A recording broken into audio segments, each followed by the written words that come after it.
சங்ககிரியில் தனது நிலத்தை ஆக்கிரமித்துக் கொண்டு தன்னை தாக்கி கொலை மிரட்டல் விடுக்கும் நபர்களிடமிருந்து பாதுகாப்பு வழங்க கோரி பெண் ஒருவர் சேலம் மாவட்ட காவல் கண்காணிப்பாளர் அலுவலகத்தில் கண்ணீர் மல்க மனு அளித்துள்ளார்.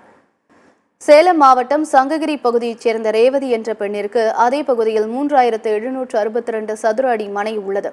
இந்த இடத்தை செந்தில்குமார், கிருஷ்ணன் உள்ளிட்ட நபர்கள் ஆக்கிரமித்துள்ளதாக கூறப்படுகிறது. இதுகுறித்து கேட்டபோது அந்த நபர்கள் ரேவதியை தகாத வார்த்தைகளில் திட்டி கட்டைகளை கொண்டு கடுமையாக தாக்கியதாக கூறப்படுகிறது. இதில் காயமடைந்த அந்த பெண் மருத்துவமனையில் சிகிச்சைக்காக அனுமதிக்கப்பட்டுள்ளார். இந்த சம்பவம் தொடர்பாக காவல் நிலையத்தில் புகார் அளித்தும் நடவடிக்கை எடுக்கப்படவில்லை என்று ரேவதி தெரிவித்து வருகிறார். இந்த நிலையில் குற்றச்சாட்டு தொடர்பான வீடியோ ஆதாரங்களுடன் மாவட்ட காவல் கண்காணிப்பாளர் அலுவலகத்தில் அவர் புகார் மனு அளித்துள்ளார்.